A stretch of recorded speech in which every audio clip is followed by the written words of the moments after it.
going to go ahead and get started and welcome everyone. At this time, Mrs. Bauer, would you call the roll, please? Mr. Gary Gabbard. Here. Mr. Andrew Pressler. Here. Mrs. Amy Ashcraft. Present. Mr. Mark Messerschmidt. Here. Mr. Michael Pressler. Here. Would you please stand for the Pledge of Allegiance and remain standing? I pledge allegiance to the flag of the United States of America and to the republic for which it stands, one nation, under God, indivisible, with liberty and justice for all. All right, let's pray. Father God, thank you for your mercies for this day. Thank you for the gifts and the talents you've placed in this board. Thank you that your will be done for this community, for these students, goals that are set or reached, and everything that's needed it's come in, and we're doing what needs to be done. In Jesus' name, amen. Amen. Thank you, Pastor Frank.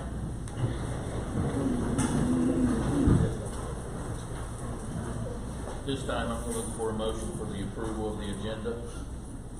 So moved. Mr. Messerschmidt, do I have a second? Second. Mrs. Ashcraft. Mrs. Bowers, would you call the roll, please? Mr. Mark Messerschmidt. Yes. Mrs. Amy Ashcraft. Yes. Mr. Gary Gabbard. Yes. Mr. Andrew Pressler. Yes. Mr. Michael Pressler. Yes. Motion carries 5-0. Next up, we have presentations. Pretty exciting night. Mr. Clement, would you like to start? Yes. Thank you. We're going to start We're going to start off by Dr. Lewis. He's going to give a presentation for Coach Reynolds.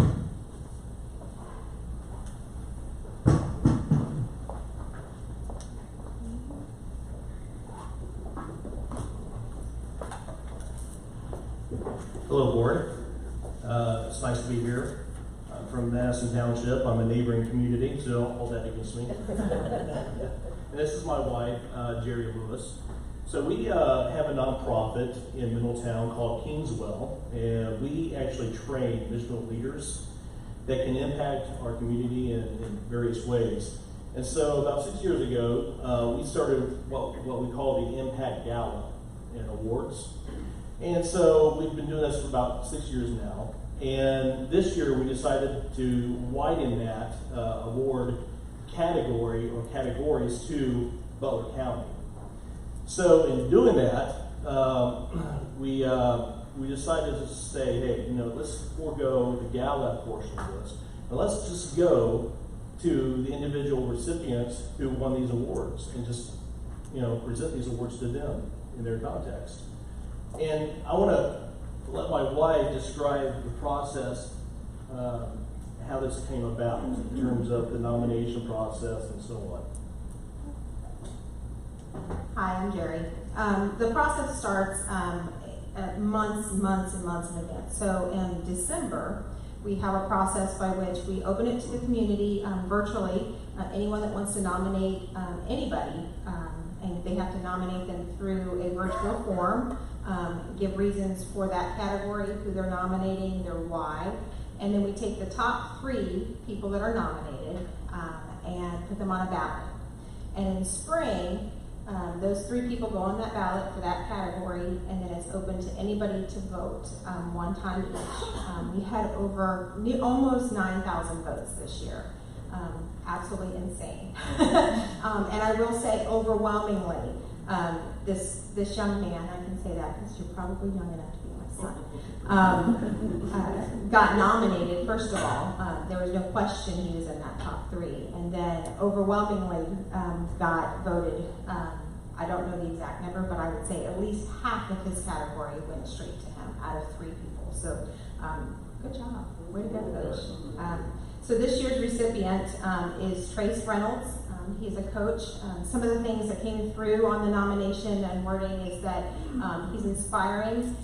There was because I'm the mom of 5 boys that play football. So there were a number of your guys that are on your team that said you inspire them to be better men, that you encourage them to be better students, and they look up to you very much. So that is very well, very well received. I hope you receive that and take that to heart, because it's noticed, not just by the kids. There were parents that sent in multiple messages as well. I think a few parents campaigned for you and you didn't even know it. And so that was just heartwarming to see as a mom of 5 boys. So, yeah, so congratulations.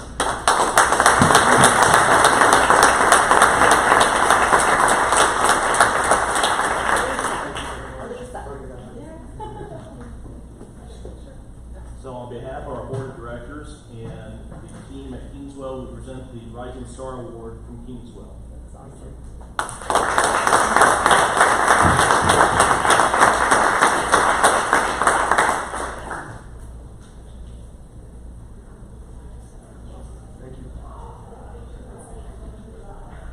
I do want to say one thing. I'm not really into speeches, but I will say that this award is for these young men. They were out in the community. You know, they volunteer on their own time, and I'm proud of them. And you know, my name's on this, but it's Edgewood Football's award from 7 through 12, and I appreciate all they did for me this year. Thanks.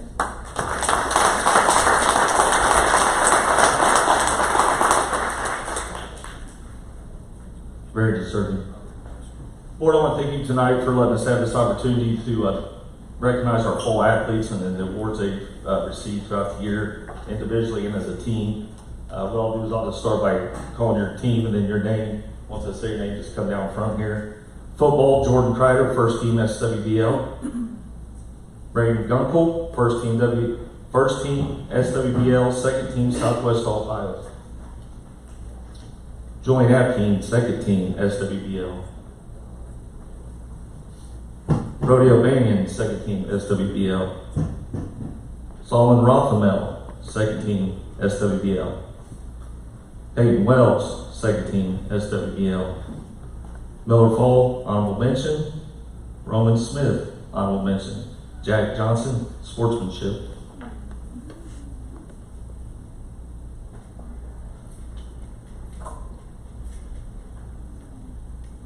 This is the Edgewood football team.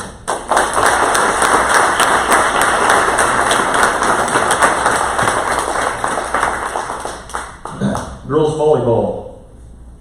Ryland Bowman, first team SWBL, first team District 15, All-Star North versus South. Ella Allen, second team SWBL, honorable mention District 15. Kaylee Barker, honorable mention SWBL, honorable mention District 15. Chloe Bruner, sportsmanship, District 15, all academic.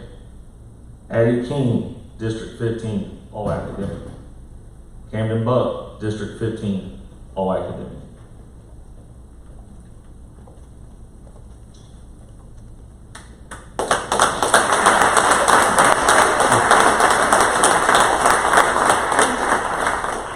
Get back to practice now. Tennis, Madeline Kinney, all conference, honorable mention. Caroline Caroline is special. She's not here tonight. She's taking tennis lessons, but she was our foreign exchange student from Germany this year. Went out for the tennis team. It was one of our best tennis players. Trying to get her to stay with us for 2 more years. Finished playing tennis. Shelby Todd, sportsmanship. They're not here.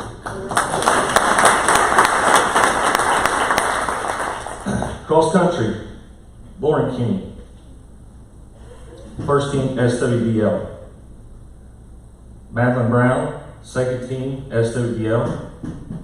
Elena Morris, honorable mention SWBL. Maggie Stansford, sportsmanship. Our cross country girls.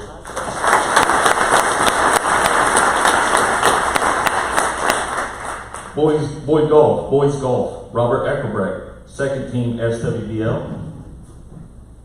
Carson Phillips, second team SWBL. Trent Stewart, second team SWBL.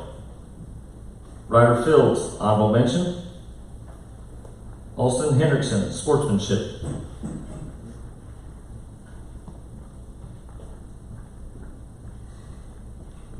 Good job, gentlemen.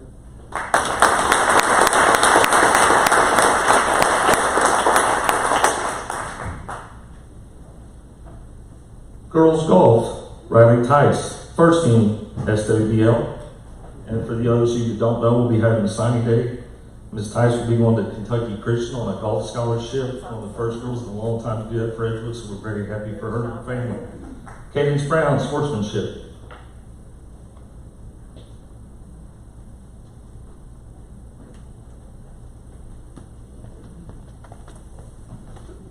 Congratulations.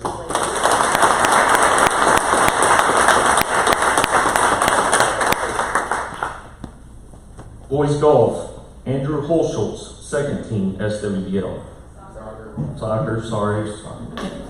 Sorry.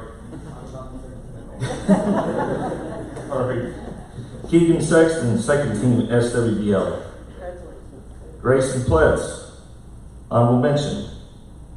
Kobe Durbin, sportsmanship. Caleb Durbin, sorry.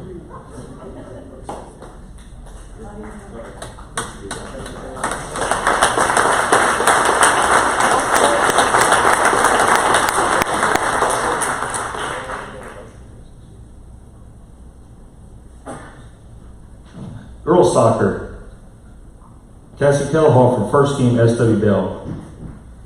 Kate Cooper, second team SWBL. Paisley Reeves, honorable mention. Bella Pfeiffer, sportsmanship. Don't trip. They must stay there.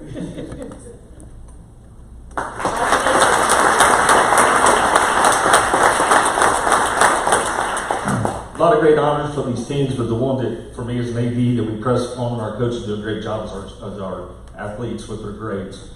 So this fall, our football team as a whole finished with a 3.44 GPA. Our boys soccer, 3.59. Girls soccer, 3.57. Girls volleyball, 3.66. Girls tennis, 3.68. Cheer, 3.68. Cross country, 3.71.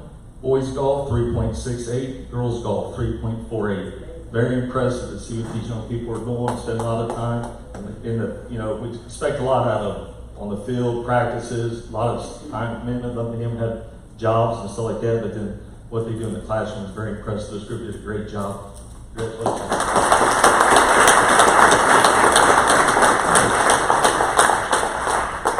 So last part I just want to talk to the board about is, and then there's parents in the room and stuff like that. About a month ago, we had a meeting at Princeton High School with the Ohio Athletic Association. The president of OHSA basically informed us that state legislators have asked where we are as a state with name, image, and likeness, and basically said, you guys need to figure it out before we figure it out for you.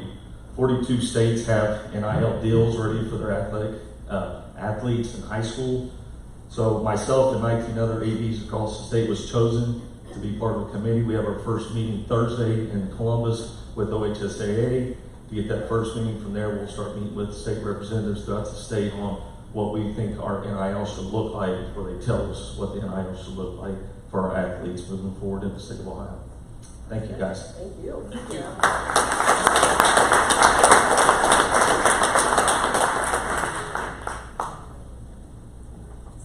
Very impressive.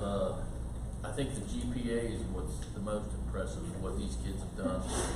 There's been countless hours of practice. The games are just a bonus, so very, very impressed. Thank you all for coming, Steve. It's probably a good time for you to sneak out if you want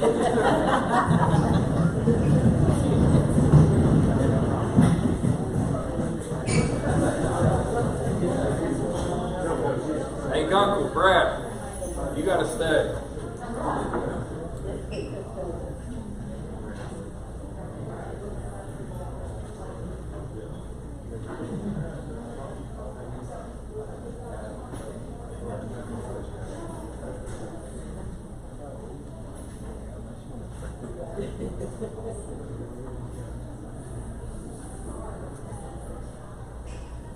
Next presentation we have Mrs. Bowers with the 5-year forecast.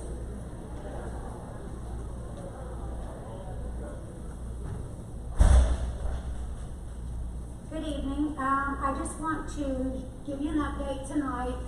Just a quick reminder here, we are required, Ohio Revised Code, to file a 5-year forecast twice a year. That happens in November. It also is updated in May. There are 3 reasons that this is done. The very first reason is to engage. It's opportunity for administration to work with the board as well as our community members and stakeholders for long-range planning so that we can see what the needs are for the district. As well, it serves to assist us with signing a 412 certificate. Basically what this is, you cannot enter into contracts that you cannot financially support. And then finally is to provide a method for the Ohio Department of Education to identify school districts that might be entering into fiscal watch. Real quick, just want to let you know this is based on information as we have it today. I have spent so many hours the last few weeks doing this, and I'm constantly updating it every day. So I got to a point to where I said, okay, we got to stop with this, but things happen. I mean, we have repairs that need made, staff members that leave and have to be replaced, and purchases that have to be made. So this is based on information. I did this one yesterday, so as it was yesterday, this is what we're showing today. So I'll let you see this here first. This is where we started the fiscal year. We entered in with a cash balance of $10,454,000. By June 30th, we're expected to end with a cash balance of just a little bit better than $13 million. A lot of you may recall, we had significant increase with property tax revenue that contributes to this. We also had the Fair School Funding Plan that had their inputs updated to 22. So we had increased revenue from that. We also had the settling of that Rocky pipeline. So again, we've had some help with our revenue in this fiscal year. For this fiscal year, I'm projecting that we will come out about $2.7 million more in revenue than what we will have in expenditures. That is just for FY25. I'm going to move on to the next slide. This is, I just want you to take a look at where our revenue comes from. A little bit better than half of our funding comes from the state. The other half is split, 40% basically from local taxpayers, and then that other little piece of the pie, interest on earnings, refunds from prior year expenditures, and things like that. So if it's not falling either in state revenue or property tax, it goes into this other little piece of the pie. Patty, I got a question. Yes, sir. On the slide before, you said you project a little over 13 million on the ending cash balance. For FY25. Now, how many days out does that get us? Because what do they recommend for? 60, and I have that out at the end of this presentation. I had to. All right. Sorry. No, you're fine. You're fine. So if we take a look here, you can see $18 million roughly projected for local taxes, and then projected state funding a little better than $23 million. All other revenue is about $3.6 million. What did you say that includes? I'm sorry. What did you say that includes? The other revenue. So pay to participate fees go in there. The RID and TIP revenue that we get go in there. If it's not state funding or property tax, it's going into that little piece of the pie. Donations. Donations would go into there. You may remember when I come on board, the district was significantly behind on Medicaid filing, so we caught that up. We are finally caught up. We just got 22 back last year for $130,000. That fits in that little piece of the pie. So, yeah. Okay. Thank you. You're welcome. I'm going to move on now to FY25 projected expenditures. It's no secret that personnel is the biggest expense that the district has. This year I'm projecting we'll land about $23.7 million for salaries, benefits at $10.7 million. The next big part of our budget here then is the purchase service coming in at $5.4 million. And then finally, all other expenditures at 2.2. So the other expenditures, you think supplies, things we use in the classroom, custodial maintenance supplies, the purchase services, we're gonna talk more about that later as well. That has increased, it will continue to increase. And then advances and transfers. As you know, we don't close out our funds negative, so we advance monies out and then we move them back in. So all of that is reflected there in that bottom number. But again, the biggest expenditure we have comes in 82% overall for our personnel. Purchase services is the next big one. And our personnel cost, that 82%, is that state average or above? That is just what we spend. So of all of the money that we spend here at Edgewood, 82% of that money is for personnel. What is that like? It's 80 to Yeah, I 85%. Oh, yes, across the state, yeah, it runs about 80 to 85%. Okay, so we'll take a look at our demographics here. Right now, our daily cost per pupil is $73. I can tell you back in last year, FY24, it was $70. So our daily cost per pupil has only gone up $3. You think with the inflation we've come through, not too bad.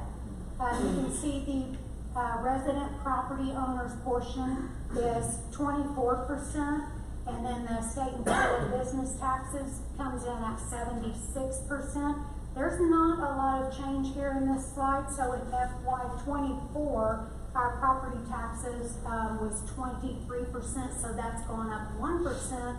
State and federal has gone down by 1%. Also for FY25, Edgewood City School District's calculated base cost is just barely over $27 million. The state share of this comes in at $13 million, or $4,287 per pupil. We'll move on to district educated enrollment. Again, we share this quite often here. It's something that we have to watch because this does impact our state funding. My software shows, actually I was talking to Mr. Messerschmidt about this today, shows us losing 40 kids every year throughout this 5-year forecast. Again, we're hoping that that's not the case, but that is what is being projected. Our October number 1 payment was significantly higher. ODE, when they adjusted, and they did this on the October number 2 payment, so we get 2 payments a month from the state. So October number 1, we got October number 2. They actually updated our enrollment with the October number 2 payment, and as a result, we lost more than $800,000. Again, our enrollment went down significantly, and that was a big impact for that $800,000 loss. You've heard me say as well, this is not an Edgewood thing. Enrollment is declining across the state. Also sat through something with Katie Johnson, who's the executive director at OASBO. The birth rate in the state of Ohio is dropping significantly too. So just something else to keep in mind there. Not an Edgewood thing, it's just going on across the state. We will move on now to forecast revenues. Again, there you can see that 24 is actual, so our revenues came in just a little better than 42 million. In 25, again, we've had some help here with property tax and the Fair School Funding Plan, so we anticipate our revenue to be about 44 million this year. In 26, we do decrease again. Now, part of this, we're going to lose about 1.5 million for the substitute that is expiring, and then you can see out in the future, in the further years, that's more like $3 million out in those years. So again, we've got a little help this year, and that's why we're going to have that $2.7 million surplus this year, but it's quickly depleting. I'm going to flip on now to forecasted expenditures. I have a question, Patty. Going back to this last slide, the projected revenues. So it's 44 million this year, then it drops to 42, and then it drops to 40, then it bumps back up to 41. What's the driver of it bumping back? Because it kind of seems like it declines, but there's one in 2028, it's more than 2027. What bumps that up? There's a lot of reasons for this. One of the main, in 23, we went through a triennial update. Every 3 years we go through an appraisal. So you have a triennial, and then in 3 years you have an update. We anticipate that property tax will go up again in that third year. Also, I believe we're at 66% now with the phase-in from the Fair School Funding Plan. So we know we're gonna get we anticipate that we're gonna get a little bit more once they increase their inputs. Again, enrollment is huge, so depending on what happens with that enrollment, our state money could be decreased. But property tax is definitely the driving factor with the increased revenue. Gotcha. Thank you for the explanation. You're welcome. So we'll look here at these expenditures. Again, there's 24 is out there, and that's actual at 39 million.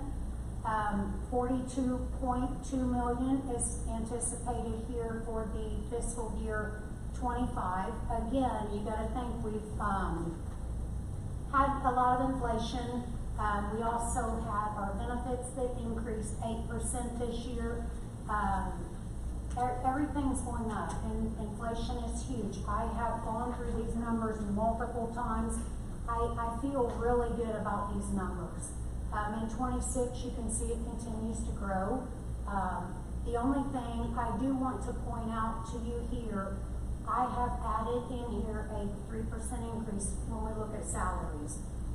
We know that we are significant, well, not every district, but we're low around here, so that is built in. There's nothing else built in other than the $500,000 that we agreed that we're going to do for curriculum. So I've gone back and pulled out from this the buses, and we'll hear more about that tonight. We are planning to use PI funds for that. The roof repairs, the pavement repairs, we have all of that slated to be used out of that PI. So these numbers are, in my opinion, very good numbers here. We can move on to this over under. We always like to go back to this 6.010 line. And again, that is how much that our revenue will exceed the expenditures or exceed the expenditures that you're going to see here in 26. Take a look there at 7.010, our cash balance. Like I told you, we went into this year with $10 million. You can see by the end of this forecast in 7.010, we're $4.5 million in the red. Now that does not include on that line the levy. If you look on down, if that substitute were to renew, you can see that we're extended out just a little bit further, but you're going to see when we get further into this presentation here that there's still going to be a shortfall. So I'm going to move on to this next slide here, the forecast summary. And again, that just shows you what happened there in the blue. That's our revenues. The gold color is our expenditures. And then that line is our cash balance. So you can see it's just going down. I'm going to go one more slide ahead. I actually like this slide here the best. So you take a look at that blue line, that's our total revenue. That is even with the renewals. And this is why I like this, because if you look at that blue line, even with the renewal, you're going to see there that our expenditures just outpace what we're anticipating that we're going to receive. So we've got a lot of work ahead of us, a lot of things we need to think about. But from 25 to 29, those expenses increased by 4.85%. So even with a renewal, we're only good till 2026? Yeah, well, we'll have cash. We can go, let me go back a slide here. We will have a cash balance. So you often hear me say that we need to be able to certify 3 years because we have a little bit of a cash cushion right now. That's going to take us out. We can certify those 3 years. We are hoping that we can get something passed in 25, and it's probably going to take us out another year. it's not gonna take us out through 29. We'd have to ask for new money to get us through 29. But then that would be zero cash on hand at that point, if we did pass one in 29. We would have to go back out probably in 2027, once the two bonds fall off, and ask for a replacement of those, new money, but replace of the bond. So going back to that forecast over and under, you can see that 12.010 fund balance, June 30th for our certificate. You heard me say 26, 27, and 28. We would be able to certify those years. It's that last year there that we're still negative $5 million. What's the deficit in 26? If you look at 6.010, deficit spending 2.6 million. We will exceed the revenue by about $2.6 million in 26, based on what we are spending now. And like I said, the only thing built out there is that curriculum adoption budget at about $500,000.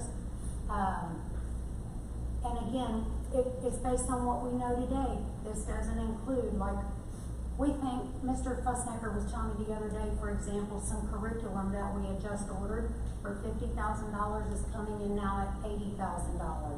I mean, I'm hoping that inflation goes back down somewhat, but there's not a lot of that built in here. So we have that curriculum money built in, that 3% that we're hoping that we can get from staff. And again, we just have to be able to certify out 3 years.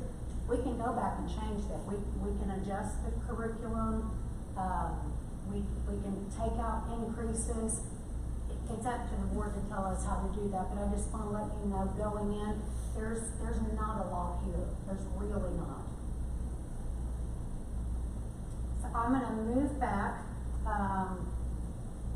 and here's that calendar days cash on hand, Mr. Pressler, that you was asking about. So yeah, the GFOA says. Slide numbers. And again, so we've got that 60 days cash on hand. When you think of cash on hand and they tell you to stay at your 60 days, that's because it would take you 60 days to figure out what you're going to do. And we know there are two options. You either increase your revenue or you decrease your expenditures. So we've got some work ahead of us.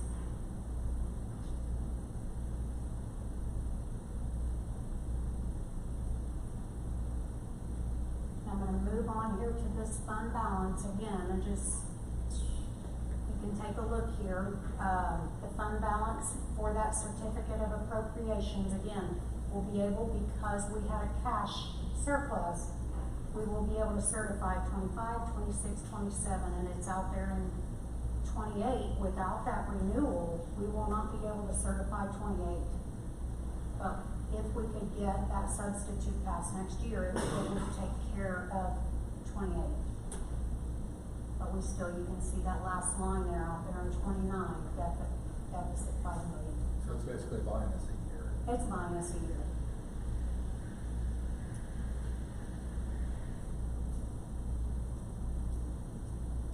But also, I'd like to remind the board, we have a state budget that adjusts about every 2 years. Yes. So we don't know how that's gonna play into this. So when you talk to people about a 5-year forecast, they really, I mean, you wanna see it balanced throughout. But realistically, that's why they give us a grace of 3 years, because there's so much that can be impacted year 4 or 5. It's hard to tell in 2024 what laws, what legislation, how funding of federal is going to impact, how funding of state's going to impact. So I just want to remind us that we do go through these peaks and valleys, and that's the way school funding is created. Will we be able to bring anything back with a renewal? Like, No. We won't be able to bring back, eliminate pay to participate or anything like that? Well, that'd be up to the board, but we would have to take something else away. This is not an answer. This is not an answer. This is a substitute. Is just that. It's subbing us to move this along and hoping that the state can provide more funding or federal. If not, that gives us 2 years for a bond issue to fall off. Actually, it's 2 different one mil bonds, then we could go back to the public and say, this has fallen off. This isn't new money, but it's new money for operations, not facilities. We essentially need this renewal to pass, and we need 50 more kids just to maintain what we have right now. And we don't have those 50 kids, and actually the 50 kids that we're missing by the time this levy comes in will be 90 kids. So one question I've got is based off of the 5-year forecast, and we project the district getting smaller. Does this take into consideration any kind of shrinkage of the district? I'm imagining at some point, if we get down to 3,000 kids by 2029, we're not going to need as many people as we've got right now. I mean, we would have to start thinking about shrinking the size of our workforces. We're not going to have the kids to support it, right? I think that's a big grab right now to say. It depends on what grade levels they fall in. Also, we know that when we've had this conversation of how many facilities, we'd have to get south of about 2,600 students to even talk about that. So that's hard to say. That's a big grab. Where are those kids? Like for instance, if the bulk is in pre-K3, there's certain laws around reading that no, we wouldn't be getting rid of staff. If we have less in high school, we may want to look at what does that elective look like. But when you start paring those down, you have kids that leave as well. So all of that comes at a cost. It's like a seesaw. You take from one side, it's going to, give. So that would take some hard conversations and some work with the community to say, what do you want Edgewood to look like? When we had our work session, I think that was when we talked about it, is kind of reaching out to the kids who've left to see if there's like any reason why or what. And Ms. Page has started to work on that. And you want to give any updates on that or where you are so far in the process? Most of them, they've moved out of the district, or the student wants to do an online school. And it's different reasons. So she's writing letters to say, is there a reason that maybe you left other than, move or whatnot? Were there better opportunities somewhere else? So we talked about creating that letter and getting some feedback, but she's starting to dig into that a little bit. I know it's not a joking matter, but when we combine with Madison, that'll really help our enrollment. I hope everybody out there knows the sense of humor. That'll be on Trent Talk. I think it already was on Trent Talk. That's what we learned about it. On there. I'll be cleaning up that comment tomorrow. Thanks. That was Gary Gavin. We'll release Gary Galbraith's thinking by himself, not as board Hours, member. Kelly, you have some good news for us. Well, I sure hope so, because I like to look at this as not if the renewal passed, but when it passed. And certainly our state of the schools guides how we're spending money, right? So we're going to give this a moment to migrate. So to Kelly's point, while she's getting this ramped up here, and Gary, you and I have talked about this, I don't like looking out. I've noticed we're mandated to look out 5 years, it's in law. I really don't like looking out beyond 3 years because you don't know what's coming. Think about this. I sat here, 2 Novembers ago and looked at numbers. We were 2.8 million deficit, and I'm thinking, what in the world am I walking into here?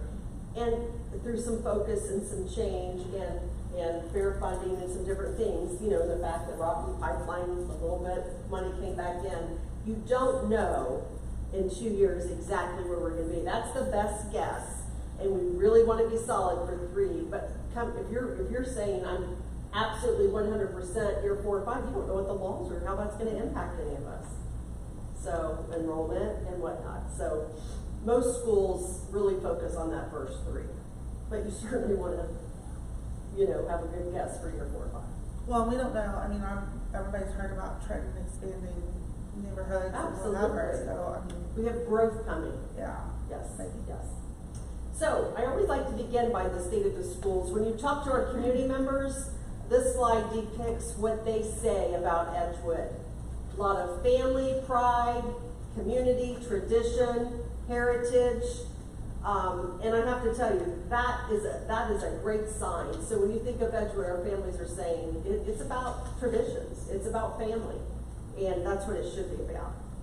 So What does our graduate look like at Edgewood? Well, that has changed over the last 3 to 5 years.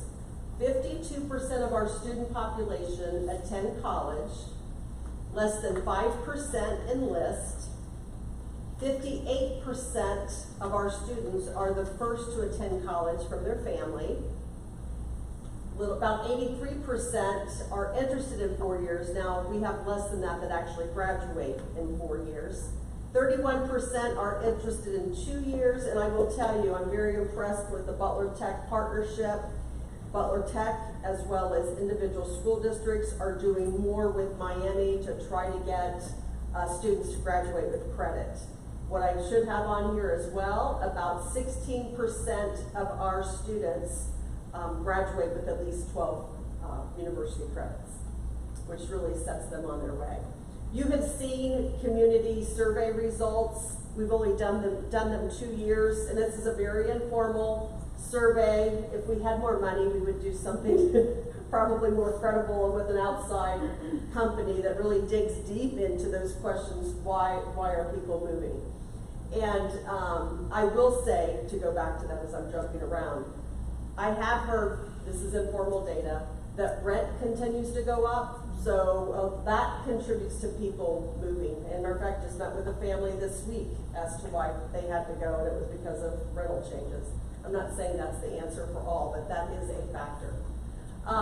The highest marks we get are around parents feeling comfortable working with their students at home, the child's exposed to strong academic skills, as well as their child feels safe at school, and they feel like they receive good communication from their administration. We know we can do better around, we've had an image. Let's not forget, we've had a very bad situation that occurred about a year ago. It seemed to up the concern around bullying. And so we're gonna get into some of the things we've done, but we put together a community committee about that, and we've increased some of our strategies since the survey result was focused on that. Survey takeaways are that we foster a dynamic and inclusive environment that creates a sense of belonging. We empower students, staff, and parents, and we establish an environment where everyone feels supported and valued. Now, I will tell you that's from students and families. That's not as much from our staff that we'll get into. Most important offerings as far as what parents like most about what we offer at Edgewood are fine arts and extracurricular programs, as well as advanced placement. How are we doing? Well, we've had to reduce $1.2 million, which you've heard us talk about the last, I think every meeting we talk about what we've done. Although we've reduced some of our budget through staffing, we've increased professional development offerings, as well as implemented a focused 5-year curriculum. Scott always says, Kelly, we've always had curriculum adoption. Oh, it's now 6. But it's just more on a focused plan. We continue to work hard on our multi-tier systems of supports. What that means is when students aren't achieving to benchmark, what do we do either in the classroom or in small groups to fill that gap? We've tried to increase opportunities around student engagement, community engagement, as well as leadership, ministerial engagement. We continue with that. I don't think we've upped it, but we continue to meet twice a year with that. We've implemented annual surveys, as well as a strategic plan we'll go over, and we've also decreased chronic absenteeism and improved by 9%. I'm not saying that we don't have it, we've improved it by 9%. I got a question. Yes. All this community engagement, you talked about, I said, so like in the community input, it says, Edgewood City School District makes solvent decisions, financially solvent decisions, 35% agree. Have you asked anybody, like, so what exactly do you think that they, we could do better at? As far Marketing as comes up. Marketing continues to come up, and we probably need to put a little money towards that. They would like more frequent communication in regard to how we're doing financially in layman's terms that they understand.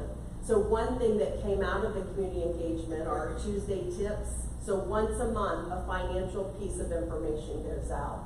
Now what community engagement is saying, rather than just like once a month on financial. Maybe what we need to do, and this is something that we've not talked about with our administrators, are have specific days so that every day family gets some sort of Edgewood news.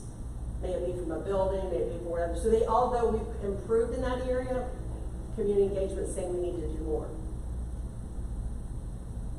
Does that answer your question? Yeah, I mean, I'm curious, because I know every time we've tried to do something as far as saving money, making cuts in different areas, there's such an outcry of how it affects the community as far, and we're trying to keep it as far away from the students as possible, but it's always an inconvenience. But yet, you see something like that, and you know, when we're sitting up here, we made, what was it, $1.2 million in cuts, and trying to be financially responsible. And I would like to hear input as far as what exactly, you know, people think that we could do differently, because I'm open for anything. I mean, some of the things that came up in the fall is to look at staffing, things that we've been doing. It's stuff that the board has already said, wow, we've already made a lot of cuts in that area, but we haven't dug deep.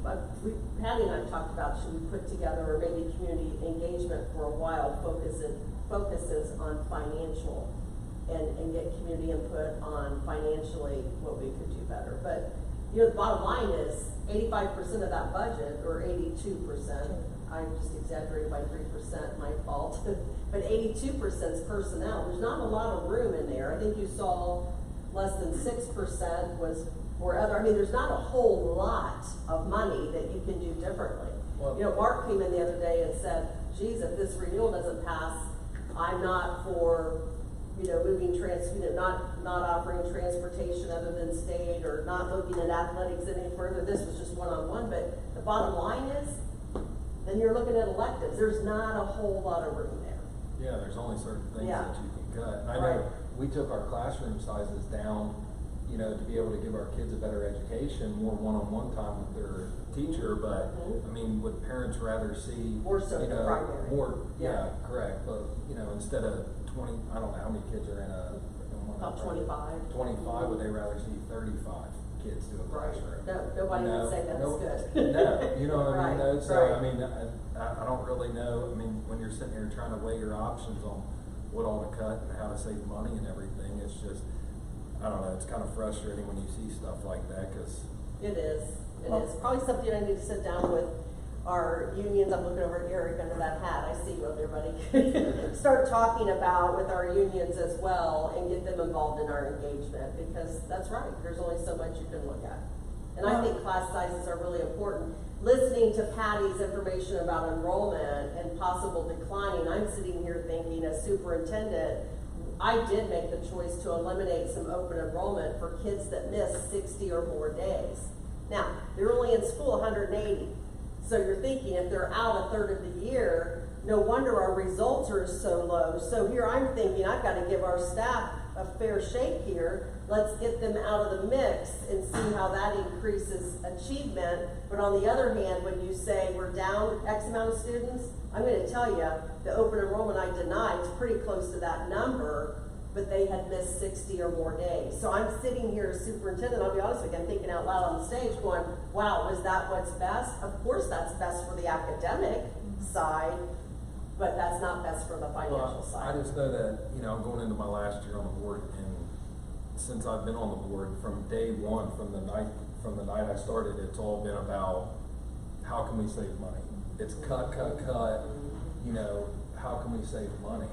And so that's where it's frustrating when you see something like that. It It's is, it is. And this is such an important topic. We need to get everyone rallied into sharing our story, and we need to do a better job getting out there and sharing our story. Just like tonight, the state of the schools, I'm going out to 7 Mile. Patty's going with me on Wednesday night. We were in Trenton City for a luncheon a few weeks ago. We're trying to get out there and share the story, but I think we're going to have to use multiple modalities to get that out, especially for people who don't have time to attend those settings. Because when we were at the library, some of the community members said, I had no idea that those were laws, and that's what you're up against. So we need to do a better job telling our story. You know, I went back to look at Patty's numbers for the district projections in terms of enrollment, and since me and you've come on the board, by 2029, we will have lost 2 grade levels if her numbers turn out to be accurate. I mean, think about it, we're gonna lose an entire grade level between now and 2029. That is probably the biggest concern that I have right now, is every time we lose a kid, we lose 10 grade. Yeah. Now, Mark, just so you know, and just so the community knows, Lisa, Patty and I sit down every January and really look at that pupil-teacher ratio. So we know when we're offering contracts where we are, and we try to keep that somewhere between 22 and 30 per teacher, depending on if it's primary grades or high school. But we're not just renewing to be renewing. We look and we're very solid on that. So I do think there's some things we can look at, and this is what gets you in trouble though too. As much as people like the advanced placement, we need to make sure that we're not teaching just a class of 8 to 10, and then you have another class that very same semester of 8 to 10. We're gonna have to make sure they're all in one class and do a little bit better job that way. But that's the only thing that we could shore up. We don't want to take that opportunity away from our students, but we do need to make sure we have a full house, so to speak. Yeah, I guess just the last thing I'd say on that, if we keep losing at the rate that we are, this is gonna be a very different district in 4 years than what we've got right now. That's why I think it's important to figure out ways to retain the people that we have and make this a district that people wanna come to. Absolutely, and stay here. And stay here. Absolutely. I know, I'm more Pollyanna usually, but I truly believe people love Edgewood community. And if they knew what we're up against, if they want their programs to stay, I think they would want even more, but this climate is not the climate to be asking for more dollars. I think we need to prove that we're gonna be able to sustain and then revisit this in a couple of years and reevaluate. All right, let's talk about, Gary just said to me the other day, I noticed you've not talked about the report card too much. Well, the report card is we are achieving a 3-star, which is the average in the state of Ohio. I think Edgewood's above average. There's definitely room for improvement. And where we've approved, you can see if we've gotten a 2-star somewhere, we want to definitely push in on those areas. Progress component of rating was a 2, early literacy component rating was a 2, and I'm going to talk a little bit about that in a second. Sometimes what plays into this is the state will change their accountability formula right in the middle of, you kind of get used to doing something a certain way, and then all of a sudden it's changed. Early literacy, that's one area that's changed. How we report below standard has changed, and therefore it looks like we're doing worse than what we typically are from the previous year. Does that make sense? So in Edgewood schools, if students were below in a red, way below grade level, that's what we always reported. Now, last year we had to report if they were close to on benchmark and way off benchmark, meaning yellow and red. And that's not helping that area, but that does not mean our kids aren't growing. We're very pleased with what we're seeing in the emergent years. Now, with that said, areas we're celebrating, if you remember, Early Childhood Center sat here with 1 star last year. We were like, how did that happen? All of that was around attendance. And Jeff worked very hard and got that up to a 4-star with his family. He's very proud of that. Edgewood Primary, 2.5 stars. Edgewood Intermediate, 3.5 stars. Edgewood Middle School, 2.5 stars. And the high school, 3 stars. All of these schools made gains in at least an area with the exception of the middle school, and I will tell you, Curtis took that personal. I was in his building the other day, and he's meeting quarterly with staff and grade levels to talk about where they are with their attendance, where they are with their academics, and where they are with their behavior. So he's changed, he's also incorporated some intervention classes. If students perform below benchmark in reading or math, they're not automatically getting another PE class. They have to go to a second period of reading or math. So those extra electives are something you have to earn. We talked about report card celebrations. I would like to say that the U.S. history at the high school was the highest 1-year improvement for the district. It went from 65% to 70%, so kudos to them. 4th grade math was the highest in a 4-year improvement. They went from 53 to 71. We want them at 80, but at least they're going the right direction. So although we're not pleased about being at 3, we are seeing gains in areas and spending time to focus on that. Matter of fact, our principals actually facilitated a meeting with community engagement on reading scores and math scores, and I was impressed with. They just live it, breathe it, and believe it. You can tell when they talk about that. All right, quickly, our strategic plan is all about Edgewood empowering every student, every voice, every passion. Our mission is about inspiring to be a community of lifelong learners and productive citizens. Our values around safe, respectful, responsible, and cultivating a trust. I will tell you that our attitude certainly is reflective in classrooms, and when I came in a couple years ago, I could see morale was low. I think it was low across the nation after COVID, and people really second guessing themselves, and even students would say, Mrs. Spivey, I feel like all we do is online stuff and we're not even engaging with our peers. That's not what I'm hearing this year. Our goals, objectives have been all around increasing student achievement and increasing engagement, and I think we're already seeing small little successes in those areas, and we're going to continue to see more. For the sake of time, you have heard till we're blue in the face how we're increasing learning. I talked about multi-tier. This just spells out exactly what that means, but we've already reviewed that. Patty, do you want to talk about classroom spending? Okay. You want me to? Go ahead, go. Okay, all right. So what percent of funds are spent on our classroom? About 69%. We rank 48 out of 104 school districts in the state of Ohio. You will see that our operating spending per pupil is less than the state average. State average in Ohio among all school districts is over $12,000. Edgewood, we only spend about $10,000. Classroom instruction the same. State average is $8,292. We're paying less than $7,000. I just want to remind everyone that our school district has the least property tax than any school surrounding us. So, in my humble opinion, I think you're getting a lot for what you're paying for. Can't reiterate that enough. Source of funds, Patty already went over this, the percentage between local dollars, state dollars, federal dollars. And we talked about that over time in a 5-year forecast, we're going to have more expenditures than revenue. So what are we going to do to move forward? Well, we're going to continue with engaging our community and talking about how can we do better. We're going to try to beef up some communication, although we do have weekly pieces of communication and quarterly superintendent updates that go out. I was at Butler Tech the other day. I know this costs money, but wow, I'd love to go to their aviation program just watching the video about aviation. We need to do a better job selling what people get for their Edgewood club, so to speak. I would love to see us do something like that. Matter of fact, contact the superintendent is supposed to get back to me. I even asked him, is there any way some students at Butler Tech can help us with this? We know that we have to continue to increase learning, and our principals and staff are working hard on the MTSS process. We are continuing to address chronic absenteeism. We're implementing a fiscal solvency plan. We look at this constantly.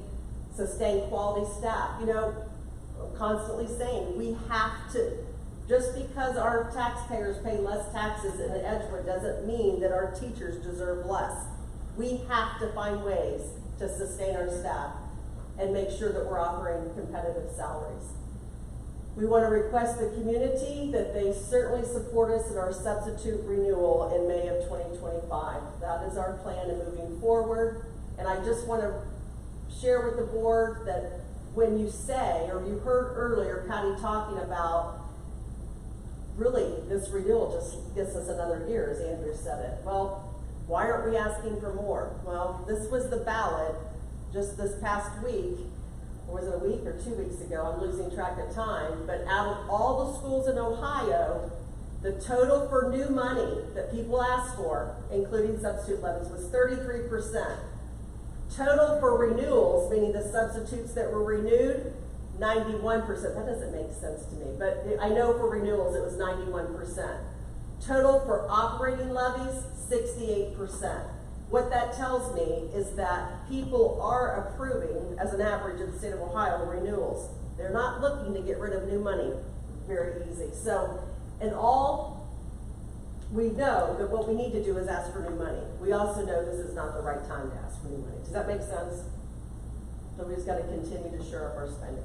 All right, I'm not going to go over these slides. These are old slides about levies. We're going to post them. You can read them. But basically, our budgeting cycle, levy cycles are really built just to last 4 years. Now, I got a question though. Yes. If we do a renewal, then it's the same money, but if we did the same amount where it wasn't a tax increase, but did basically a new money, wouldn't it add on the houses? Isn't there like subdivisions that are taxed differently? This substitute does allow for growth, so you will get on new builds. Oh, so it's not a renewal, it's a substitute. We're talking I about. call it renewal, but Yeah, because she kept saying, sorry. I say it wrong, but isn't that a It's substitute a renewal? It's a substitute, but it's acting like a renewal. Yeah, correct. A Yes. substitute is the same amount of money, but a renewal, you wouldn't add on the houses that weren't covered under the old money. Right. Yeah, okay, correct.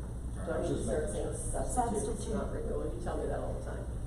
Okay, so, another little nugget that's good to know is that our free and reduced continues to grow. We are now up to 53% of our students that qualify for free and reduced. A lot of people ask what would it take to get more funding in the schools, and it would take our students to be at 75% before lunch would be paid for, before there'd be some graces and some other things given. But that concludes our State of the Schools. We're going to post this on our website. If you have questions, Patty and I are always here to answer anything. I thank you for your time. Anything you have questions about to the board? I have one question. You were talking about 4-year schools and 5 years or 2-year schools. Do we track trade schools at all, like what the interest is for kids? Because I know. Do we track trade schools, Doug? I don't think. Yeah, we do a survey every year of our kids, and we get that information. It's a lot easier. We subscribe to the National College Clearinghouse that has that data for 2 and 4 year more easily. When we do trade schools, it's just based on getting kids to apply. So what data off the top of your head was the last time you saw any data on trade schools? We're required now to do an exiting student survey. And we're not supposed to collect it until after they've graduated and have had 1 semester of anything. And the survey asks if they're working, what field they're working in, how many hours per week, if they're doing an apprenticeship, if they've enlisted in the military. And what percentage do we get back on that? We're not getting great results back from either or other districts. So I would say no, we don't have to data. Is it something you guys send in the mail or something? Email. It's Email? electronic. I was gonna say, I wonder if like an electronic text message or something would be quicker, like, I don't know, be able to get people to respond, cause I'm curious of that as well. I know there's a huge shortage in skilled trades.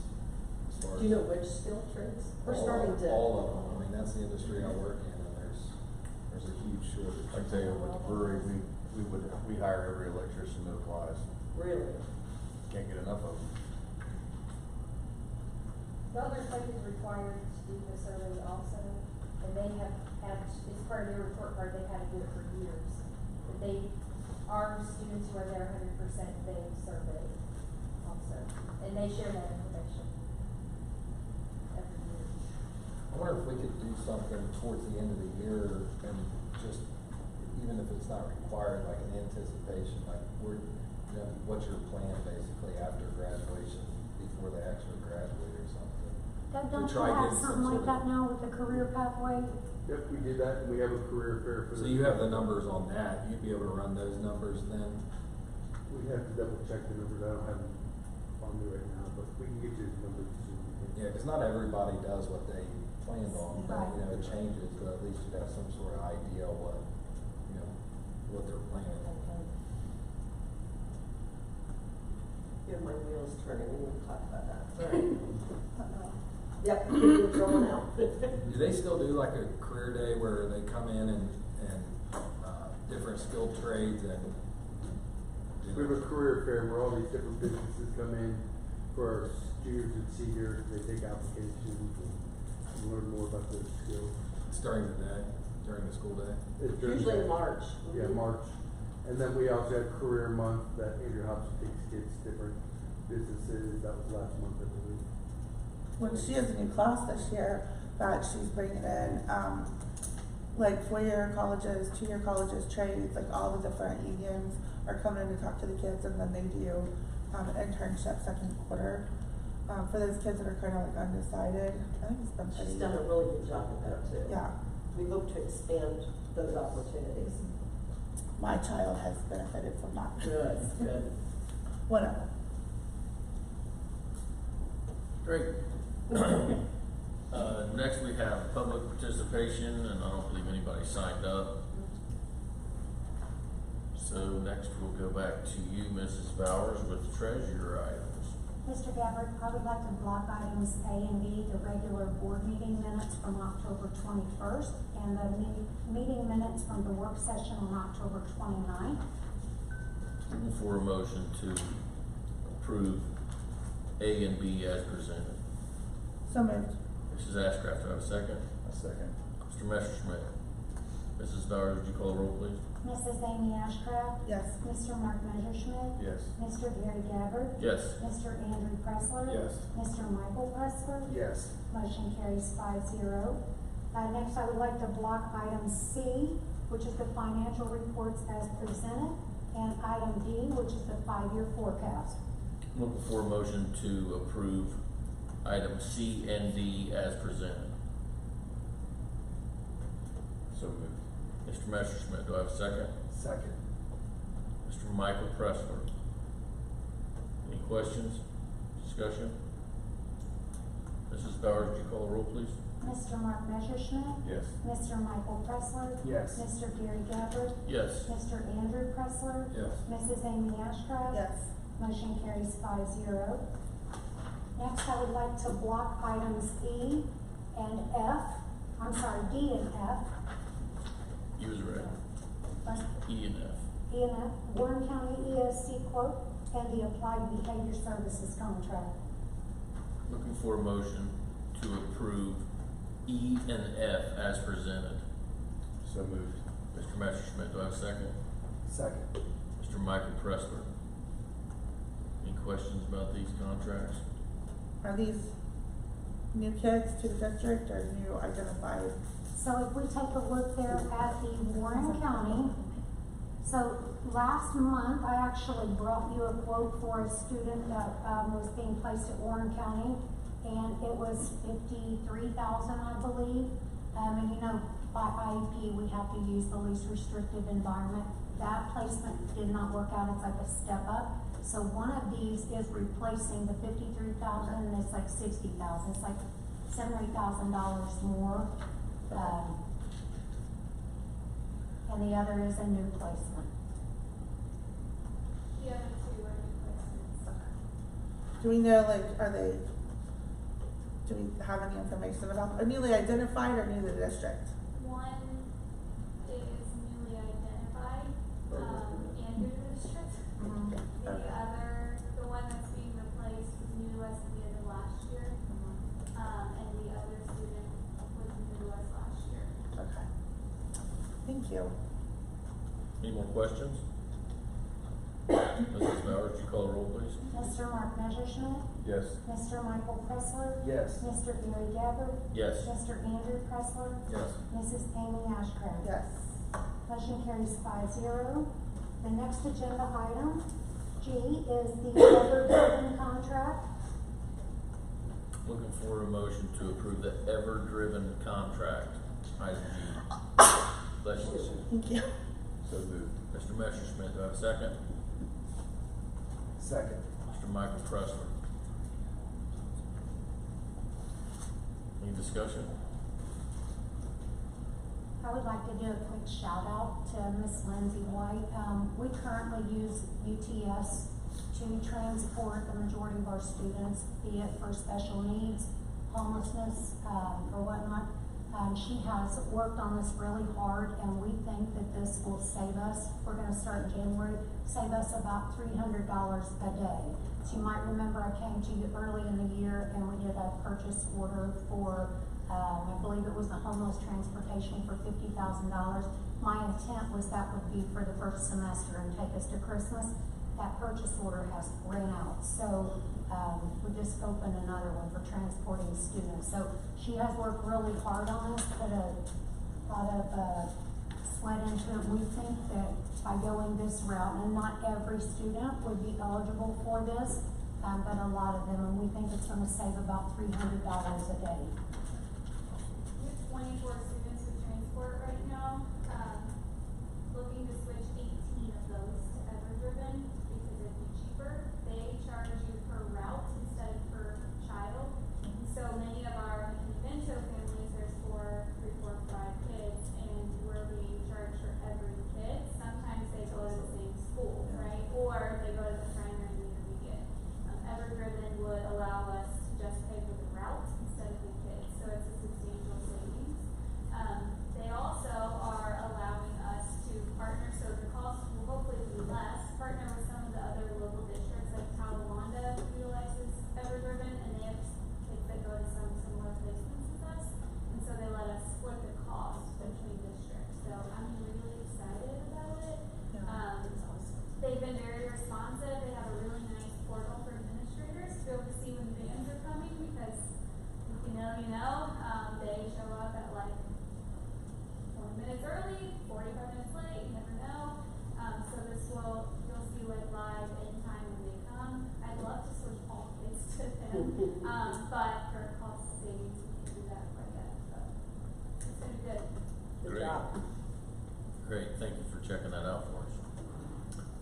Mrs. Bowers, would you call the roll, please? Mr. Mark Messerschmidt. Yes. Mr. Michael Pressler. Yes. Mr. Gary Gabbard. Yes. Mr. Andrew Pressler. Yes. Mrs. Amy Ashcraft. Yes. Motion carries 5-0. The next agenda item is a contract for the Southwest Regional Water District. Looking for a motion to approve the Southwest Regional Water District. So moved. Mr. Messerschmidt, do I have a second? Second. Mr. Michael Pressler. This is, about our tower, right? The antenna. Any discussion? Like, I guess, I mean, my question is like, why are we? So they sent something through and it went to Pam Lice and she changed some of the language. But does the company Not a know lot, if but- there's anything? Because we already said that we'll have this signed and approved. Ms. Adams, do you have any information on it? On this one, no, when it came through to me, Shane had worked on it, he had been in contact with them. I just think we need to check it out, because I Okay. believe they've already approved one that was already sent to them, so unless they We know have that a a report. revision. Okay. Unless they know a revision is coming back, we just might wanna Okay. check on that.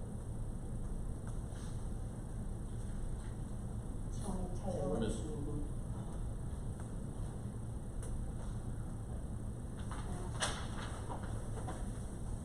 Then I will move on to, item I, and this is a quote for a special needs bus and a regular education bus. Looking for a motion to approve the purchase of 2 new buses. So moved. Mr. Messerschmidt, do I have a second? Second. Mr. Michael Pressler. Any discussion? So, didn't we just purchase one of these buses last year for the special needs? We did Yes. purchase a special needs bus. Okay. And how many of those do we have? We have one and a spare. Okay. And we didn't have a smaller bus that had the lift on it, so we need that as well. Oh, okay. Alright. So are we gonna replace the old one, or is it also gonna continue to spare, so? Do you know that answer? Yeah. We will keep them all in service. Okay. I talked to the guys down there and they said we need another special needs bus. They said if this new one goes down, we're gonna be scramble. Kinda like what we was last year. We do have 2 routes right now, right? So there isn't a spare. Am I reading that wrong, Kelly? I think it is a spare bus running the route, and I think that's why they have asked for another bus, Yeah, because it's if running the every day. spare goes down, then we don't have a spare. And one didn't have a lift. Yes. It can still be used as a regular bus, so. Okay. So Are we getting a grant? Oh, sorry. Go ahead. I was just gonna ask if we're getting grants, cause I think last time we bought 2 buses, we bought one and state paid for the other, Got right? 3. Yes. Are they offering anything like that? I haven't heard anything like that. I think that was during COVID. Yeah. That was what it was. So is this, make sure I'm right, we're purchasing a 72 passenger Yes. bus. So the information, and I don't know where we found it. Was that in your? One of my brother's is. Yeah. Is that, our oldest bus is 2007? 2006. Oh, okay. 2006, and so they last 20 to 22 years. Like, do we, somebody said we have 9 spares right now. Mm-hmm.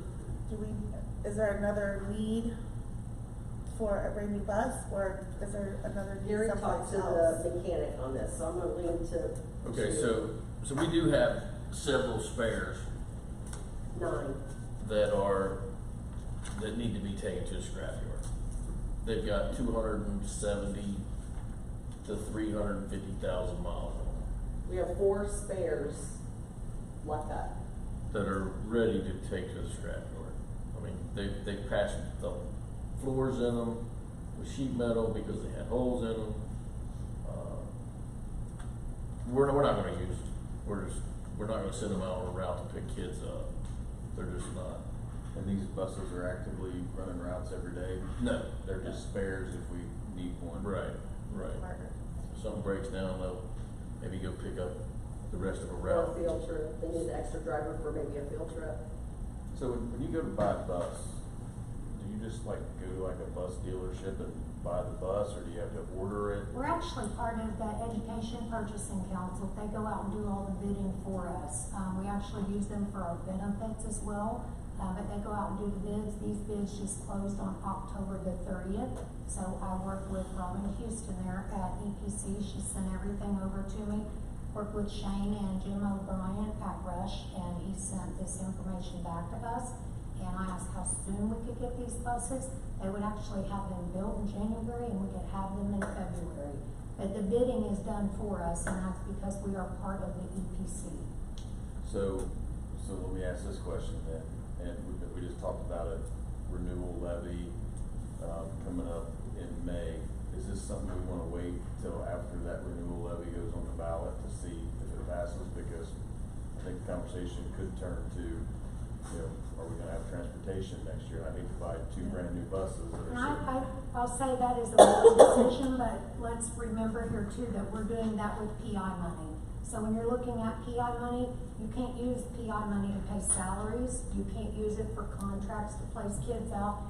It's literally for your infrastructure, any kind of capital improvement. So we were gonna take $1 million out of that PI, do the bus, the roof, the parking lot. What was the other thing, Mr. Taylor? Right there it is. And I think we're supposed to be on a 2-year I cycle. don't think it matters where the money's coming from. I mean, I've talked to people that have kind of sold off their busing. And if you get out of it, and like went to Peterman, they're very unhappy with how that turned out. And now they would have to just, if they took it back, they'd have to go buy all new buses. Well, I think that's what Mark is asking, like, do we want brand new buses sitting around if we're not gonna have transportation? Well, I think we've got an old fleet is a good word, yes. What I'm saying is if we can get them built and delivered in a month, what would hurt doing this in May, since we're doing out of PI funds compared to doing it in November? What do we gain by doing this now, when we could potentially have a levy fail in May, and then we're making pretty massive, over $2 million cuts, right? So, Are we gonna buy, what, like four buses if the levy passes and we wait though? Like, cause I think We haven't bought, we've bought what, We- 3 buses since I've been on the board, and we should have bought 6, cause I think Yes. the way it's set up is we should buy 2 buses a year, every year. Yes. And we keep pushing it down the road because of financial, so then we're kinda in a situation where I'm not gonna have to worry, I won't be on the board at this time. But whoever's on the board later on down the road is gonna have to figure out, hey, how are we gonna purchase all these buses when, because none of them. They're gonna say, are why did them guys stick us with having to buy all these buses at one time? Yeah. We was on a 2, we was buying 2 every year, like a rotation. And the we last, put it on hold with the in finance. the last 2 years, we've kinda took a break off of that. If we don't get back on it, we're gonna be stuck buying a bunch of them at once. But couldn't we just buy 4 buses next year after we see what the levy does? We could, I mean, you're talking $500,000 in buses. Well, it's pay it now or pay it later, right? I mean, either way, the money should be about the same. I just hate to have 2 brand new buses sitting over there if we're not gonna be using them. I know that the one we bought last year was within about $4,000 or $5,000 price. So it's went up that much since the last handicap bus we bought. I'm gonna be honest, as long as I'm on this board, I'm not voting to cut another thing, so regardless if a levy passes.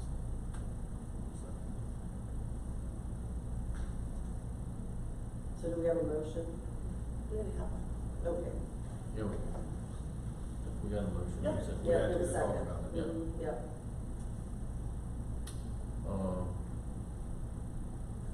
We can wait, I mean, it isn't dire, I don't think, that we've got 2 new buses, but if we don't get back on a schedule, I think we're gonna really doom the next group that has to deal with it.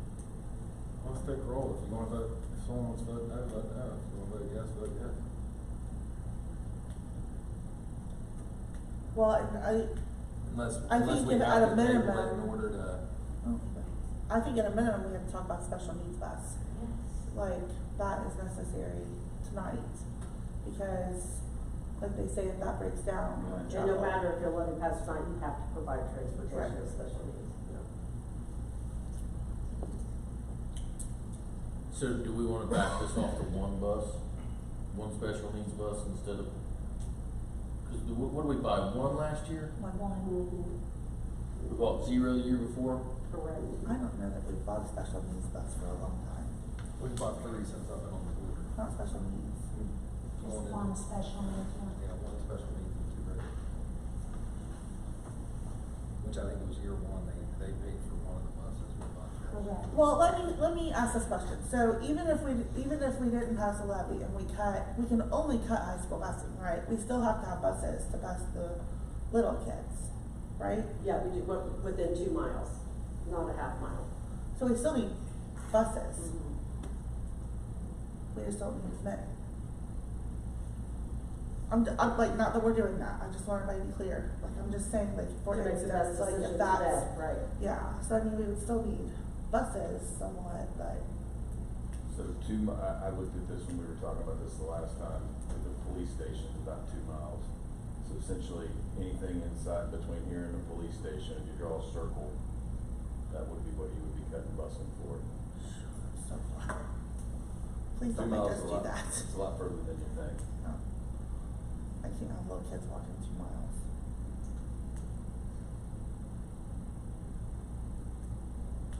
I think we take a vote. Stick with what we've got, let's take a vote. I think we're going to need the buses in the future. We definitely gotta have a handicap bus. Special needs. Sorry. So Mrs. Bowers, would you call the roll, please? Mr. Mark Messerschmidt, Yes. Mr. Michael Pressler, Yes. Mr. Gary Gabbard, Yes. Mr. Andrew Pressler, Yes.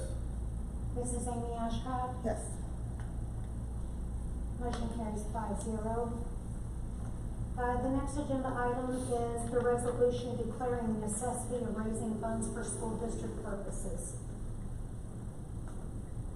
I'll look for a motion for item J as presented. So So moved. Mrs. Ashcraft, do I have a second? Second. Mr. Michael Pressman. Discussion? So this is what we need to get it started to have it on the ballot in May.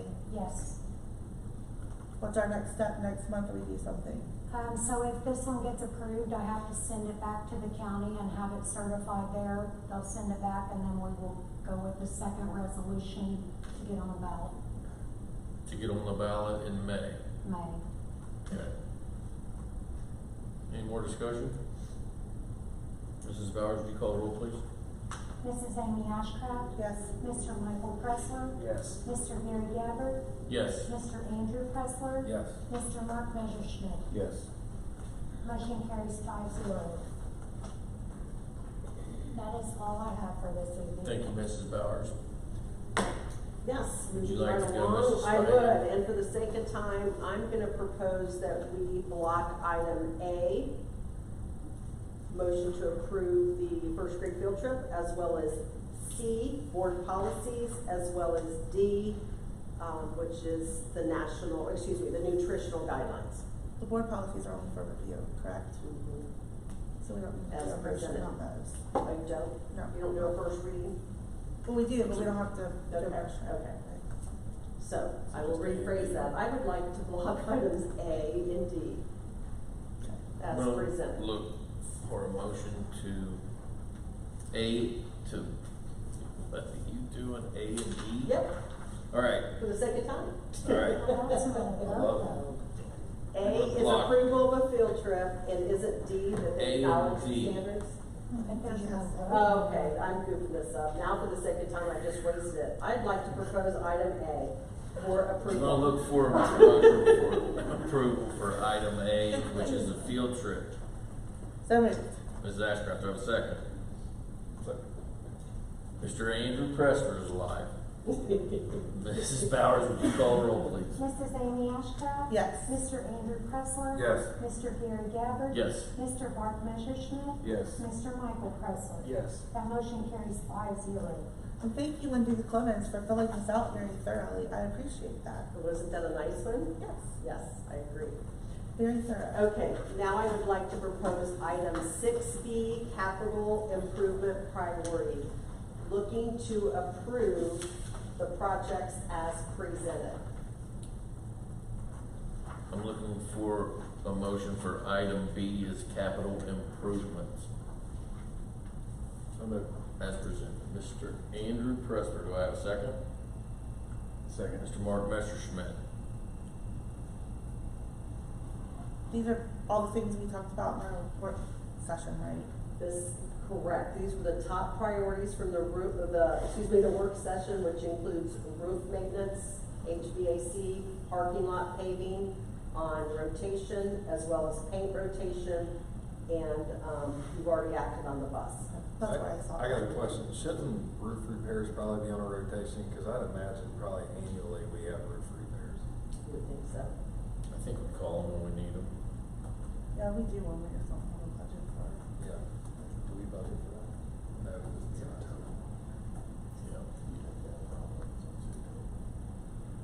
Yeah. I thought we were doing more money, I thought we were spending more money on some of the roof stuff. I thought we were talking about getting ahead of some of this since we hadn't done it for so. I was prepared to spend more money than what we're doing here just because we hadn't done it for a couple of years. What are you seeing? I mean, there's 3 buildings on here for repair. What were you thinking needed repaired that's not on here? Well, I thought when we were talking about this, that there was some pretty extensive roof work that needed to be done. I guess the question, are we putting a Band-Aid on this, or are we? Cause when JT retired, when John Thomas retired, we sat down and he had a plan on doing sections of roofing, cause we're looking at over $2 million in roof repairs or to have roofs replaced. And we can't afford that, so I think it was brought up, we were gonna do sections at a time until all the roofs were replaced because our roofs are in such bad shape. Alicia, I'm would under you the jump in on impression this that all one? this work is definitely warranted. I guess the point I'm making is I would be comfortable spending more money than what she's proposing, because I think we have the need, and I think we're past due. I think if we don't get ahead of it, it could cost us more money in the long run. So, essentially, to answer your question, what's proposed on here is, for lack of better words, a band-aid. It is to recoat and, eliminate some of the issues that we have in certain sections of roofs within the buildings. These are not, obviously, based on those numbers, those are not like full roof repairs. So, priority number one at EECC, EPS, and then the middle school. Now, the last full roof assessment that we had done was back in 2018. I have all of those documents and things. I actually just met with that same company last Friday, and they are willing to come back out and do an updated assessment for us to give us more of an idea of what some of those large-scale repairs and or replacements might be. Things have come a long way in just the last couple of years. Now they'll do like some infrared scanning and things like that to help us determine, where some of our larger issues are. That process is free. Ultimately, then the next step, they want you to work with them to then do the work. But I spoke with Mr. Gabbard last week about, I don't think it hurts to have them come out and reassess our roofs.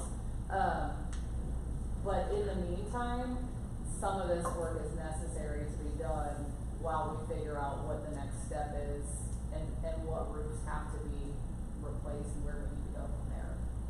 Because in the last assessment that they did, ultimately they laid out, here's what it would cost, here's what you have in your roofs, here's what it would cost if you do this amount of maintenance this year, if you replace this section in this year. We didn't do any of that. So, we're 3 years, 4 years into that plan, and we have hardly done any of that work, so we're a little behind the 8 ball on that. So, I don't think it's a bad idea to get an assessment of where we're at, but again, in the meantime, I think we do need to do some of this work. This work would be done prior to In the winter, spring, right? Okay, yeah. so really, if it's done in the spring, we could put this on hold until we get that? She's saying we would still have to have this done to buy us the time until we was able to do something else. Yeah, we essentially ran up against, I did receive another quote, Patty, for the large one. It was within $1,000 of that. I do have that for what that's worth, but, we ran up against weather on this. Now, the temperature and the weather prevents them from being able to do it right now, so the plan would be to have them do it in the spring as early as possible. The repairs or the assessment, sorry? The repairs, Okay. these proposed repairs, I can work with that company and have them come out and do an assessment over the next couple of months. That's what I was wondering, if we could move that up, and do we table this, knowing work has to be done in the spring, but then rather than approve this in pieces, we approve the roof project as a whole, based on the assessments. Well, I'm with Mark in the sense that I don't wanna just keep kicking the can down the road and, somebody else when I'm gone is, why didn't we fix this? Why didn't we wait to, if we come up with some sort of strategic plan on annually doing something to where eventually we're not having to fork up, a ton of money trying to get it all replaced, but. So at our work session, you had said anticipated PI expenses, roof repairs were $150,000. I mean, we're right there with 152, but I guess, was there somewhere else that we were missing where there was roof? Because you were saying it was a lot more.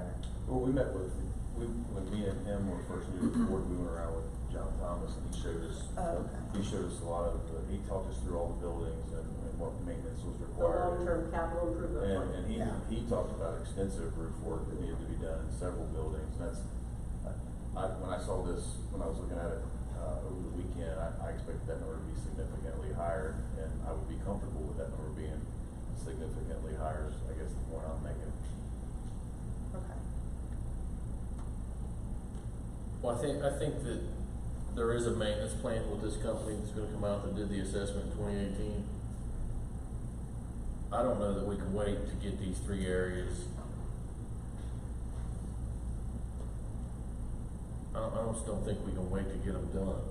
No, I don't think so either. I think we've gotta get them, we need to get on them people's list that's willing to do this for the 150 before, if we don't get somebody in line, because if they get knocked out, then they're gonna be doing this while school's in.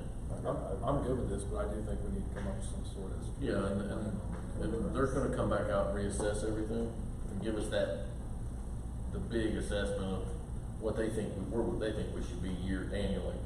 Yeah, I agree. What if we get Gabbard Construction to donate roofs? Labor. Mrs. Bowers, would you call the roll, please?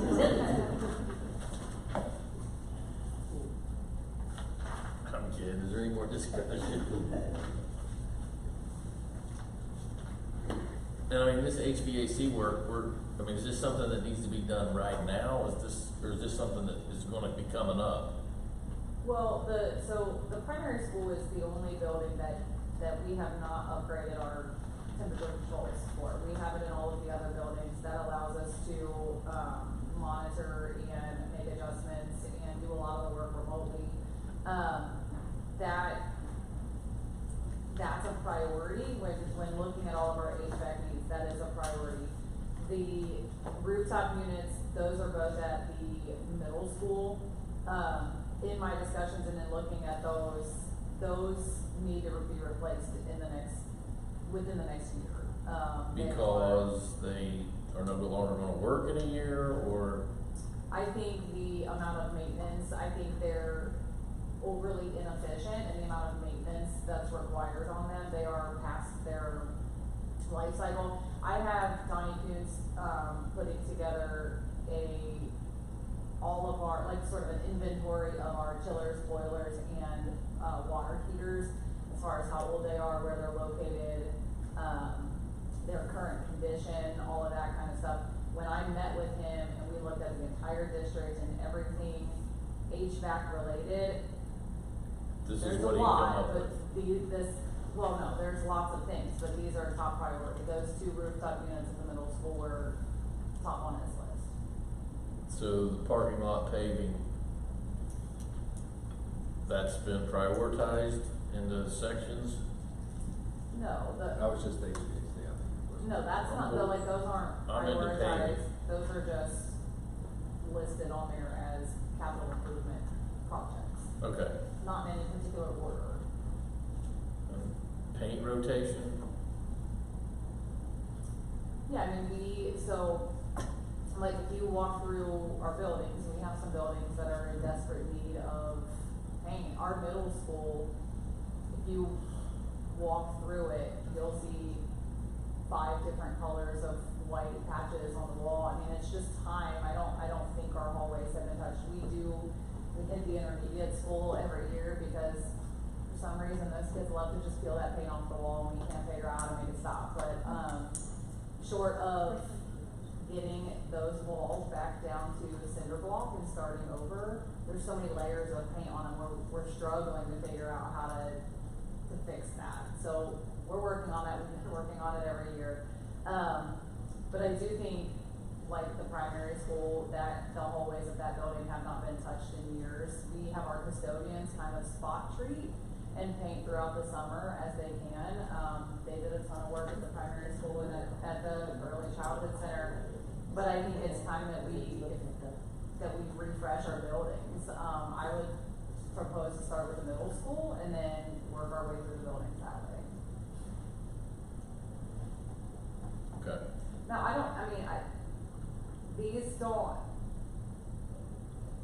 it's up to you guys how you want to handle this. I don't have specifics on, I don't have paint quotes. So if you don't want to approve them tonight, that's fine. This was essentially just with PI money, here's what we're proposing, here's some of the big picture projects that we propose for capital improvement with PI money over the next year or so. This is what my team and we're going to be working on, is getting some of these things done. So, obviously when it comes to paint, I'm going to have to come with quotes and things like that, and you'll have to approve each of these projects sort of individually. But painting doesn't come out of PI, right? Paint cannot go to PI, and if they're more than $10,000, we have to have 3 quotes. It's board policy and administrative guideline.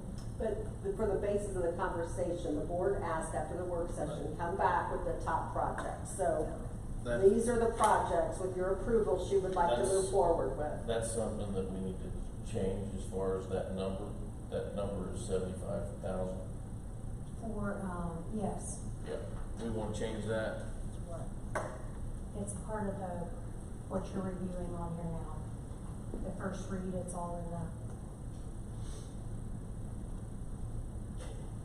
Mrs. Bauer, would you call the roll? Any more discussion? Well, I guess, so, I wanna make sure I understand what we're doing here. So, at our work session, we talked about these are priorities. Yes. Now you've brought the priorities. We don't necessarily have printers ready to paint. We don't have HVAC ready to HVAC. We don't have roofers The ready only to one that we roof. have ready to go that I do think that, like, as we discussed, that we would probably need to move forward with, that one is the roof maintenance. Right. But you're saying like $152,000, but that's not like our quote. We still have to do the quotes, correct? And we still have to approve the quotes? Is that Yes. right? Yeah. Okay. I do have those quotes ready, but for the sake of discussion, we decided to kind of hold it off, have this conversation, and then in December, I have all of those quotes and everything prepared, ready to go. We can approve then. Okay.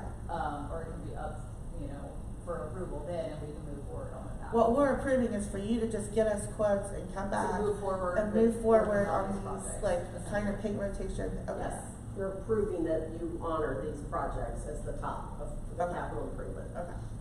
Outside the paint, which will come out of a different. Which is what we asked her to do at our Right, work session. Right. Okay, I'm ready to vote. Mrs. Bowers, would you call the roll, please? Mr. Andrew Pressler, Yes. Mr. Mark Messerschmidt, Yes. Mr. Gary Gabbard. Yes. Mrs. Amy Ashcraft. Yes. Mr. Michael Pressler. Yes. Motion carries 5-0. Why isn't paint covered? Under capital improvement because of the cost. You would think it would be because of the total project, but It's doesn't have a shelf life of more than so Infrastructure, much yeah. time. Thank What you if for did- doing that. What if you did wallpaper? Seriously, I'm What if just you curious. did like that? I'm thinking if we did an art barrel, maybe the kids would You know be what I mean? Like, so there's gotta be focused some on way the around picture. it. Yeah. I'll figure it out. Okay. Can we get wallpaper under Or PI? carpet, is let's what put we carpet need to on the know. walls. Rhino lining, like they put in those truck bags, that's like permanent, right? Yeah.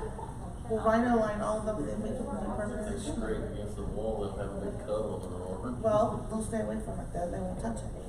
Well, if it's pleasing to the board, this time I do want to group 2 items because it's really not for approval, it's really for review and discussion only. So item 6C, you will see, I believe, 42 policies. Out of those 42 policies, only 1 or 2 are new. And then also our nutritional guidelines, which we have to post annually as practice to say that we do follow national and state guidelines. Are there any discussions that you'd like to have about either one of those? So this is first read on the policy, so we'll be approving them next. Yes. If- Okay. Are we good? Yep. We're good. All right. My informational items, I would like to say that the board also tasked me to work with the community engagement this year on facilities. And quickly, when we started moving through enrollment, funding, it became very obvious that we cannot use just 4 facilities, or we would cut over $1 million in open enrollment funds in order to accommodate 4 facilities.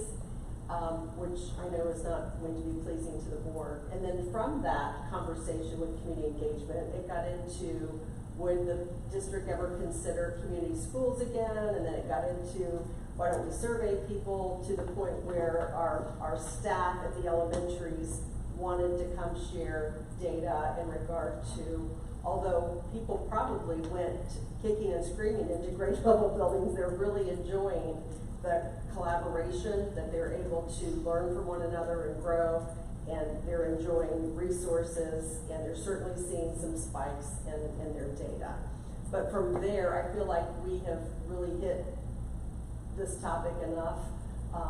And I would like to just ask the board, is there anything else that you would like from that discussion or that you would like us to consider? But I really want to put to rest the 5 facilities versus 4 facilities conversation. That's my recommendation to the board, is if you can guide me accordingly. Mark, anything you would add to that piece? Because I know you're very good about attending those meetings.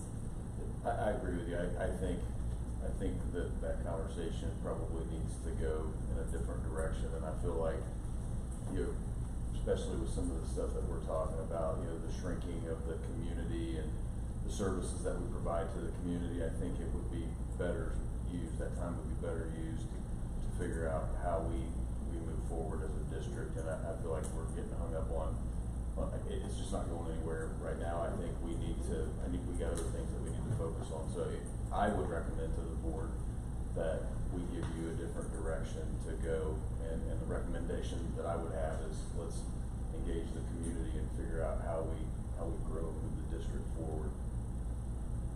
I didn't even know it was still a discussion. I thought it was over with. I was doing my due diligence. Yeah, you did good. Okay, well, that's good to hear. Thank you, Andrew. Any other comments about that? Okay, then we will move forward and engage in how we can get more people involved and in our schools. But speaking of that involvement, I want to certainly bring praise to all of our principals. The Veterans Day programs were absolutely amazing. And we had breakfast in 2 of the buildings, had an ice cream social in another, and the patriotic walk at EIS. I didn't catch that last year, Lori, but this year I was able to catch the music and the walk. It was just absolutely amazing.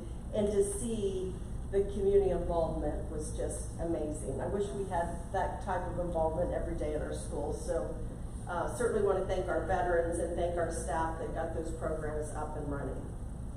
And then as far as building reports, I guess I just want to certainly congratulate Lindsay Aldridge. Did you mention that at all? I don't think you did you, Scott, in regard to, she just received her National Interscholastic Athletic Administrative Association acknowledged for her certification and her hard work. So kudos to Lindsay, and we just want to thank her for her dedication to Edgewood and her hard work in achieving that. But that does conclude my reports for tonight. Thank you, Mrs. Spivey. Next up on the agenda is items from board members. Mr. Messerschmidt, would you like to start? Yes, sir. I'd like to recognize everybody that put together these presentations for tonight. Scott, yours was very well done, and it was pretty awesome to see some extremely talented young people come in here and get recognized. And actually, I was planning to bring it up, but the GPAs of our student athletes from the fall is just unbelievable. It's so impressive to see that. And then the work, Kelly, I know how much work you put into this, and Patty, you as well. So thank you for the information. And I just wanted to kind of reiterate the Veterans Day stuff. It really was awesome. I got to spend the morning over at the middle school and see what that looked like, and that we do such a good job here as a district, and appreciate all the principals and staff, teachers, and really everybody that's involved in that, putting that together. Thank you, Mr. Messerschmidt. I attended intermediate school, the Veterans Breakfast, and the event that they put on for Veterans Day is absolutely incredible. So as a veteran, I'm very thankful for all that. I just think they do a tremendous job, so thank you. Thank you, Mr. Michael Russell. Mrs. Ashcraft? Thank you. Well, yeah, thanks for the presentations and thanks for the information on this capital improvements. That's exactly what we asked for. I know we asked you a lot of questions, so, but in talking about the veterans, I think every year we all get those emails like, why don't you guys close on Veterans Day to honor the veterans? And I think that letting the kids sleep in until 10 o'clock is not really honoring the veterans, and what we do here is way better than having the day off. So I appreciate the teachers and administration working on Veterans Day, even though, like a lot of people get to sleep in, and really showing the kids what, Veterans Day is about. Because I think ours is top notch compared to all the other schools that I deal with. So. Thank you, Ms. Ashcraft. Mr. Andrew Russell? No, sir. I don't have anything else to share, just just kind of rolling off of what everybody's talking about, I mean, we're definitely second to none on how we treat our veterans in this community, and that's a lot to be proud of, so. What was it, 57%? What was it, 57% choose the military? Is that what those numbers were? No, it's less than, The interest is. oh, the interest, yes, Yeah. yes, less than 5% actually Oh, join, okay. yes. I gotcha. So it's just, it's great to be part of a community that does that much, cares about their veterans as we do. So at this time, I'm gonna look for a motion to move to executive session to consider the appointment, employment, dismissal, discipline, promotion, demotion, or compensation of a public employee or official. So Mr. Andrew Pressler, second, Mr. Michael Pressler. Mrs. Bowers, would you call the roll, please? Mr. Andrew Pressler? Yes. Mr. Michael Pressler? Yes. Mr. Gary Gabbard? Yes. Mrs. Amy Ashcraft? Yes. Mr. Mark Messerschmidt? Yes. Motion carries 5-0. It is 7:49. All right, we're back, it's 9:33. I'm gonna look for a motion to approve the personnel items, item A as presented. So moved. Mr. Michael Pressler, do I have a second? Second. Mrs. Amy Ashcraft. Mrs. Bowers, would you call the roll, please? Mr. Michael Pressler? Yes. Mrs. Amy Ashcraft? Yes. Mr. Gary Gabbard? Yes. Mr. Andrew Pressler? Yes. Mr. Mark Messerschmidt? Yes. Motion carries 5-0. I'm gonna look for a motion under personnel items, letter B, job descriptions as presented. So moved. Andrew Pressler, do I have a second? Second. Michael Pressler. Maybe the first time that happened. Mrs. Bowers, would you call roll, please? Mr. Andrew Pressler? Yes. Mr. Michael Pressler? Yes. Mr. Gary Gabbard? Yes. Mrs. Amy Ashcraft? Yes. Mr. Mark Messerschmidt? Yes. Motion carries 5-0. I will look for a motion to adjourn. So moved. Mr. Andrew Pressler. Second. Mr. Michael Pressler. Mrs. Bowers, would you call the roll, please? Mr. Andrew Pressler? Yes. Mr. Michael Pressler? Yes. Mr. Gary Gabbard? Yes. Mrs. Amy Ashcraft? Yes. Mr. Mark Messerschmidt? Yes. Motion carries 5-0. Do y'all have a